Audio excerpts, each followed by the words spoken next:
After 29 years of loyalty, I thought I'd be celebrating my retirement in peace.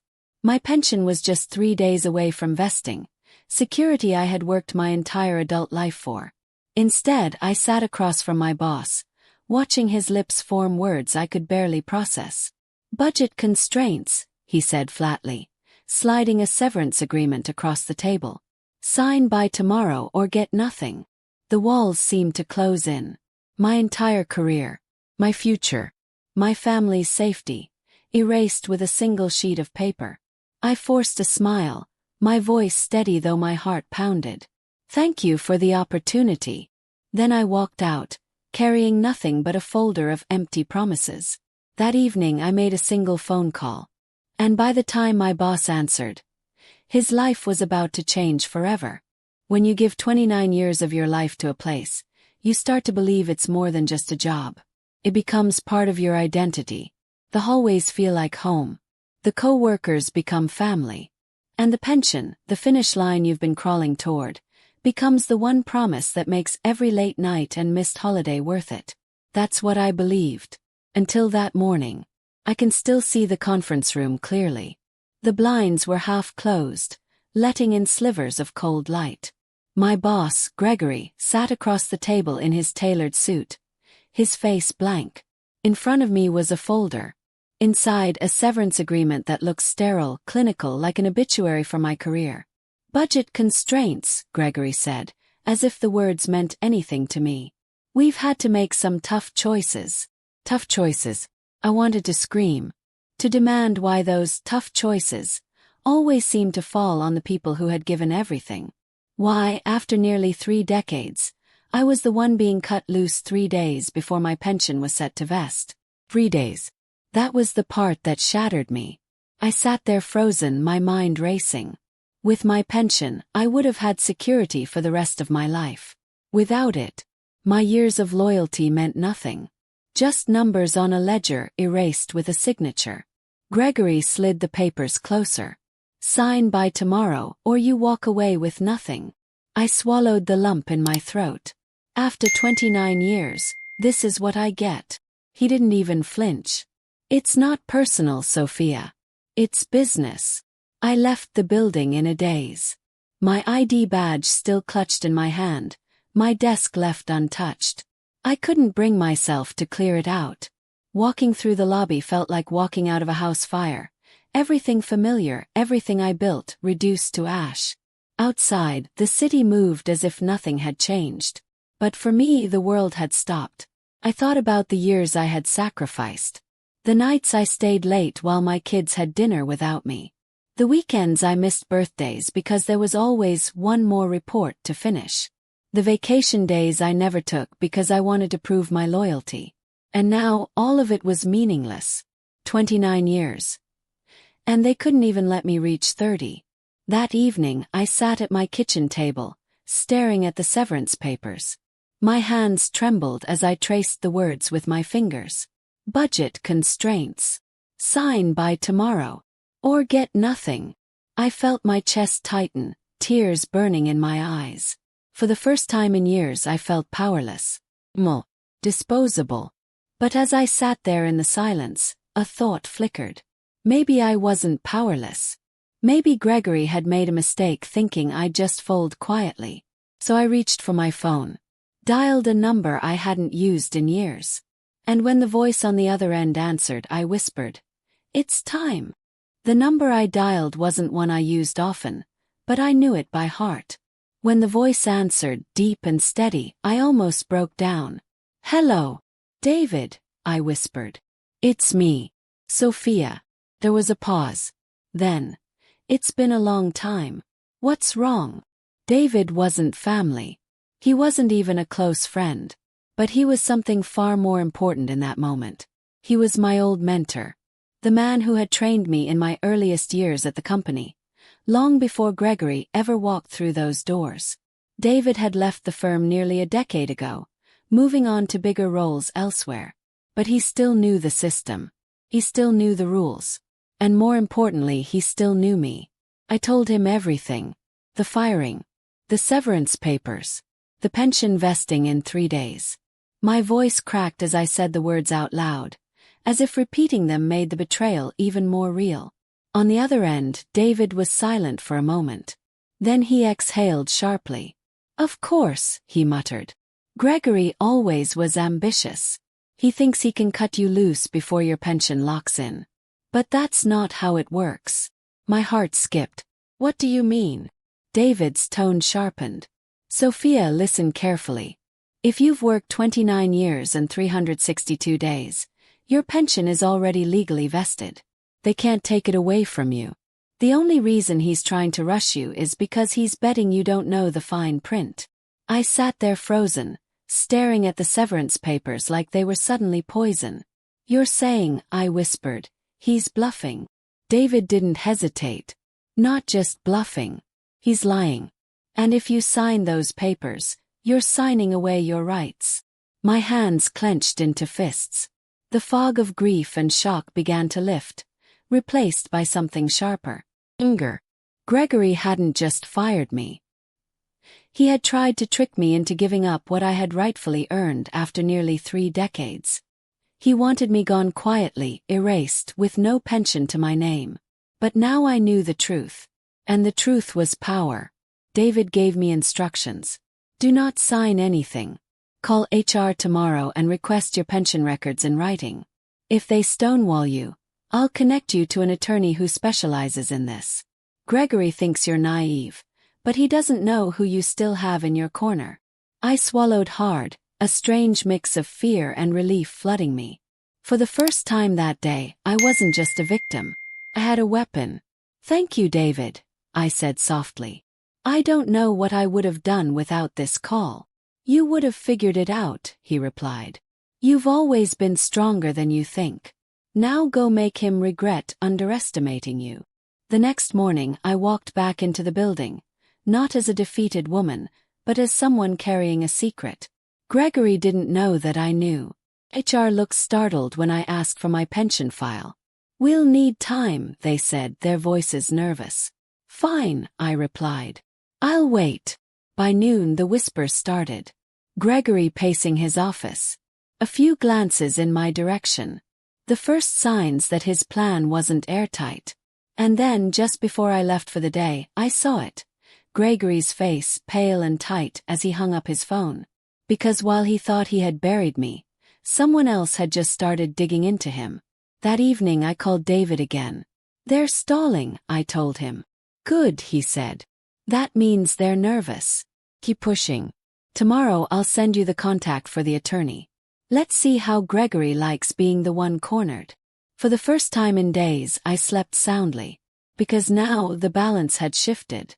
Gregory thought I'd go quietly. He thought grief and fear would make me weak. But he had no idea what one phone call had unleashed. And soon neither would the board. The next morning I walked into HR again, shoulders squared, heart pounding. "Any update on my pension file?" "Yes." The HR rep shifted uncomfortably. "We're still reviewing." I leaned in, keeping my voice calm but firm. "By law, I have the right to see those records. If you can't provide them, I'll be forced to escalate." Her eyes flickered, and I knew. They were stalling because Gregory was pulling strings. By noon I had the attorney David recommended on the phone. Her name was Amanda, and her voice was sharp, confident. "Gregory thinks you're alone," she said after I explained everything. "But he's made a critical mistake. If you've been with the company that long, your pension vested years ago. He's been pocketing something, I can guarantee it." "Pocketing?" My stomach twisted. "What do you mean?" Amanda didn't hesitate. "I've seen this before. Executives skim funds from pension contributions, assuming most employees will never question the math. Firing you before payout is his way of keeping the books clean. But if we dig, we'll find the trail." I sat there frozen, phone pressed to my ear. It wasn't just about me. Gregory wasn't just trying to cut me off early. He had been stealing. That evening, I opened my laptop and combed through old pay stubs, contributions, statements. At first glance, everything seemed normal.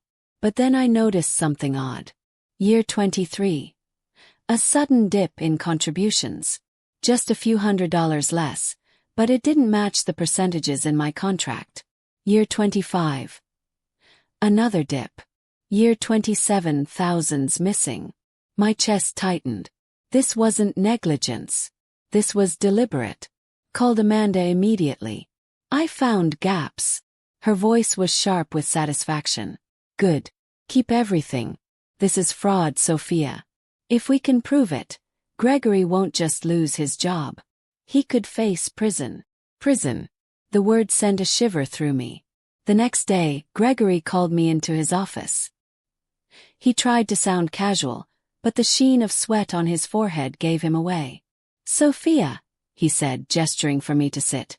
I know things have been tense, but perhaps we can work something out. I looked him dead in the eye. Like signing away my pension. His smile faltered. Let's not dwell on the past. I can offer you a generous settlement. Clean, easy. No need for lawyers. My pulse raced, but I kept my face calm. Funny you mention lawyers. Mine says settlements are usually offered when someone has something to hide. The blood drained from his face.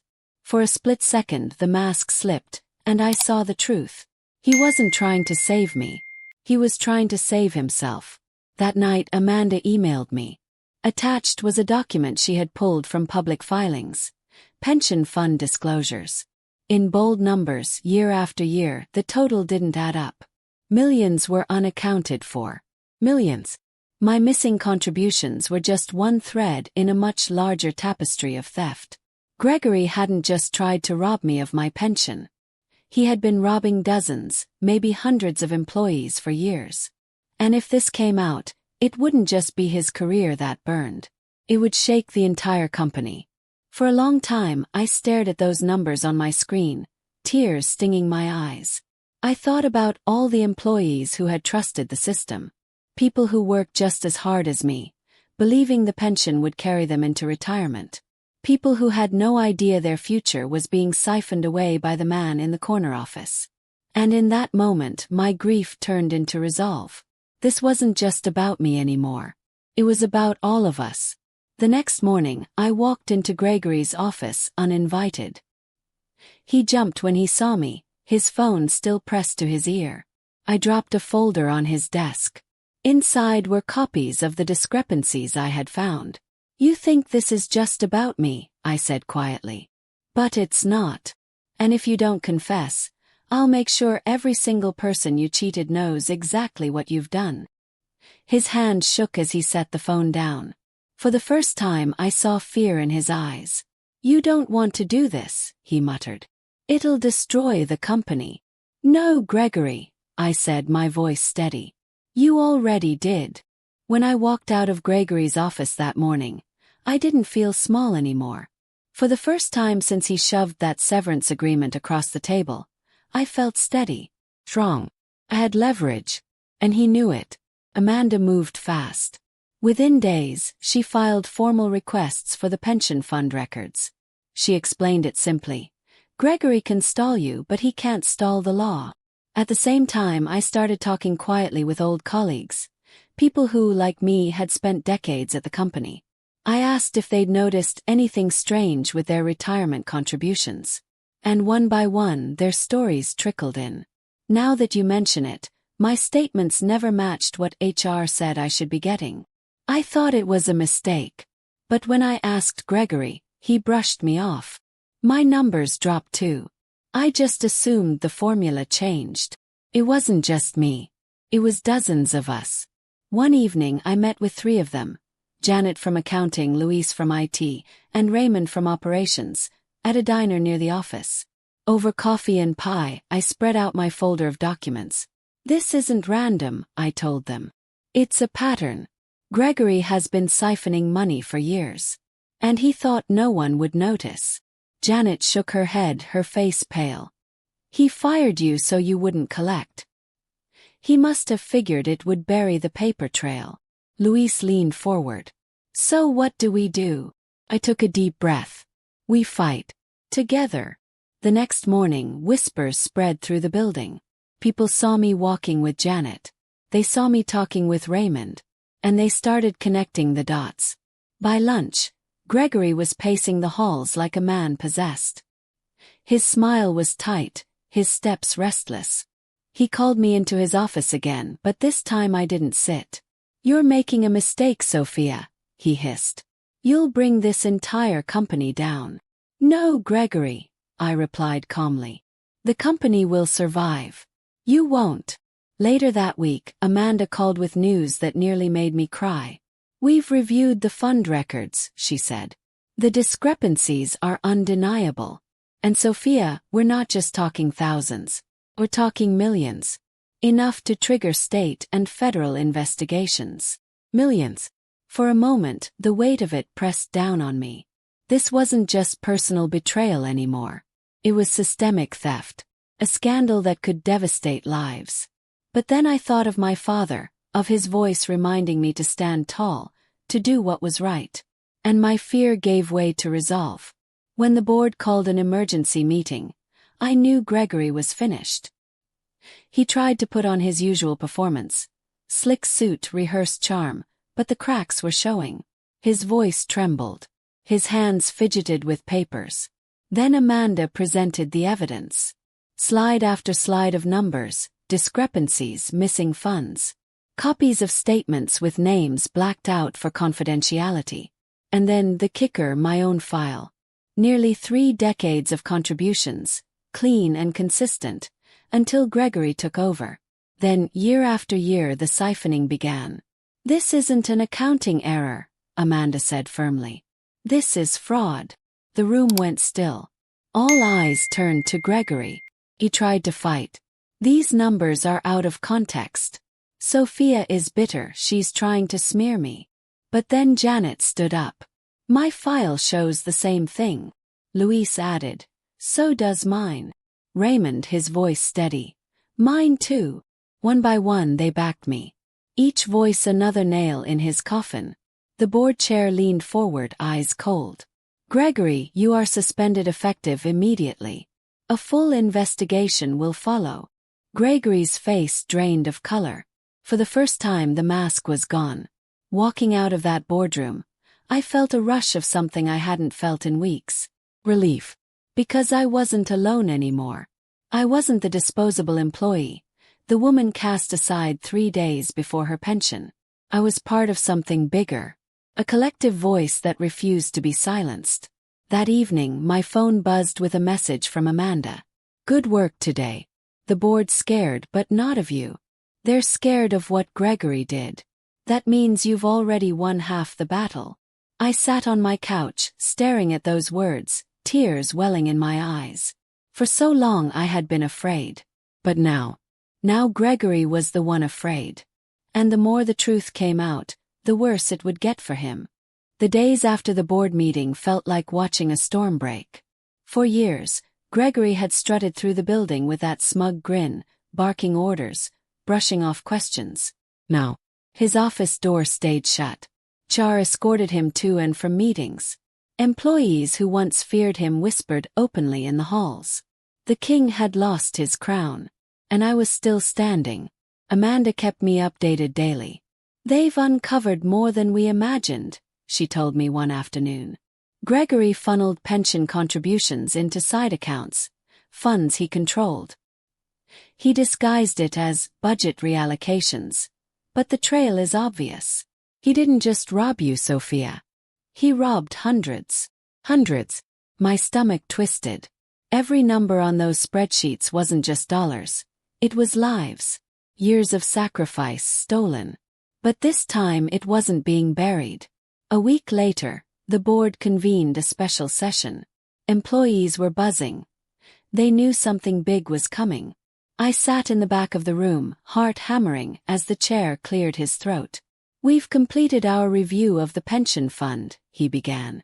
"The findings confirm extensive mismanagement and fraud under Gregory Holt's leadership." Gasps rippled across the room. The chair's voice hardened. "Effective immediately. Gregory Holt is terminated.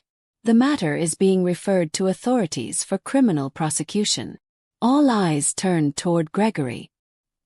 He sat stiff, jaw tight, but the mask had finally cracked. Beads of sweat dotted his forehead.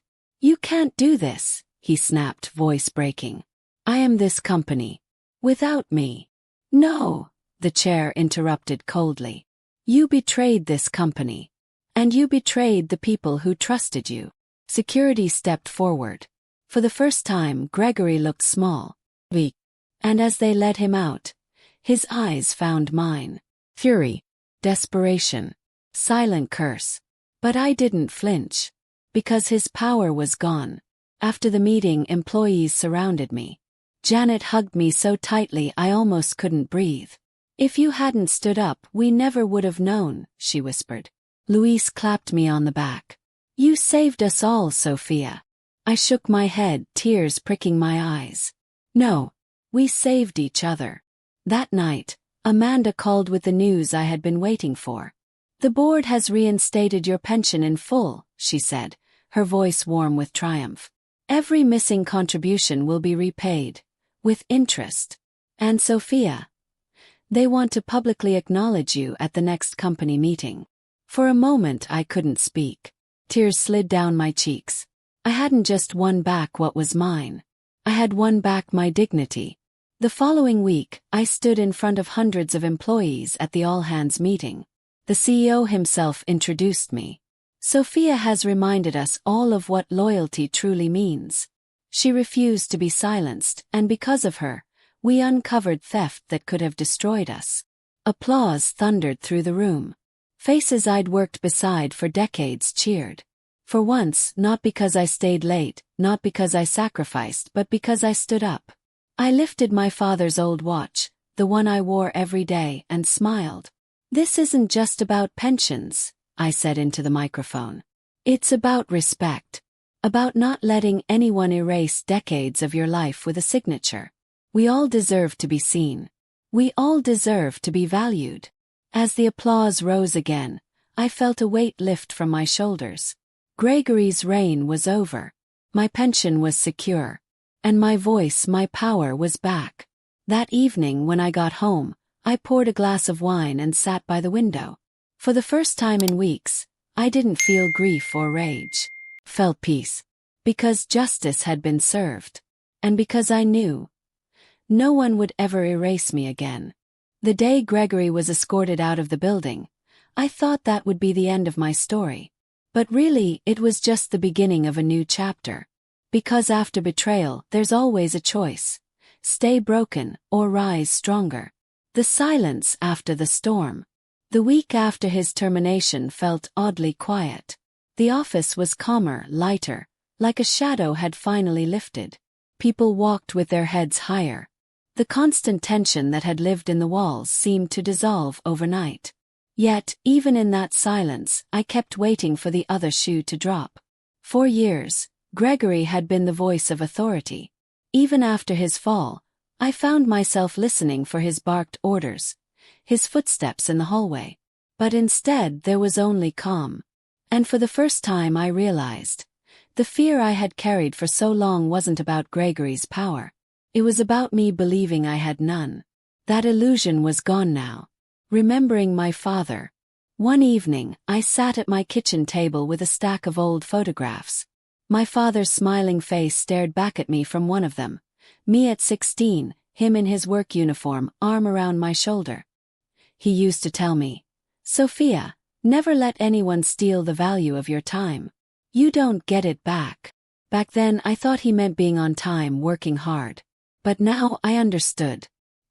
He meant not letting people like Gregory erase decades of loyalty as if they were nothing. I whispered into the quiet room.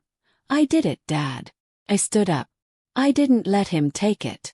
And for the first time since the betrayal, my tears weren't from grief. They were from pride. The new role. A month later, the board offered me a consulting position, overseeing compliance for employee retirement benefits. The irony wasn't lost on me.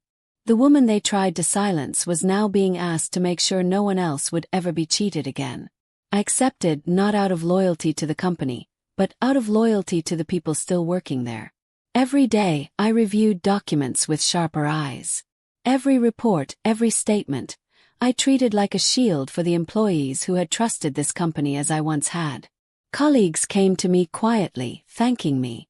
Some told me about sleepless nights they had once spent, fearing their future wasn't secure. Others admitted they'd never thought they had the power to question management. Now they knew they could. The apology that never came. Gregory never apologized. Not when the investigation revealed millions missing. Not when he was indicted. Not when his name hit the papers. His face plastered under headlines about fraud and betrayal. But by then, I realized I didn't need his apology. I didn't need his validation. Because the moment he lost his power, I gained mine back. And sometimes, silence is the only apology you'll ever get. Because the truth is loud enough. Healing. There were still hard days. Nights when I woke up in a cold sweat, remembering the moment he slid that severance agreement across the table. Days when I wondered how many birthdays, anniversaries, and family moments I had missed in those 29 years, all for a job that had nearly discarded me like trash. But then I remembered. Those sacrifices weren't wasted. They led me here. They gave me strength. They gave me proof that even when people try to erase you, you can write yourself back into the story. My final speech. At the next company-wide meeting, they asked me to speak. I stood on stage, looking out at hundreds of faces, some tired, some weary, all listening. I took a breath and said, "Not long ago, I thought my story here was over. I thought 29 years of loyalty meant nothing. I thought I was disposable. But I was wrong. Because what Gregory tried to take wasn't just my pension. It was my dignity. And dignity isn't his to give or take. It belongs to each of us." The room was silent, everyone holding their breath. I continued. "For anyone who's ever felt small, overlooked, or betrayed, I want you to know this. You are not powerless. Your worth is not defined by those who try to erase you. Your worth is defined by how you rise when they do." And then, slowly at first, the applause began. It grew louder, stronger, until it shook the walls. And for the first time in 3 decades, I felt truly seen. Reflection. Looking back now, I realize the betrayal wasn't the end of my life's work. It was the test of it. Gregory fired me 3 days before my pension vested, thinking he had destroyed me. But what he really did was free me from silence. He gave me a reason to fight, not just for myself, but for everyone who believed loyalty still mattered. And in that fight, I found something greater than a pension. Found myself. Final words to you. So to you watching this right now, maybe you've been overlooked. Maybe you've been cheated. Maybe someone told you your years, your effort, your loyalty meant nothing. But listen to me, you are not nothing. You are not disposable. And you don't need anyone's permission to rise. Because the moment you stand up for yourself, the moment you refuse to sign away your worth, that's the moment you win.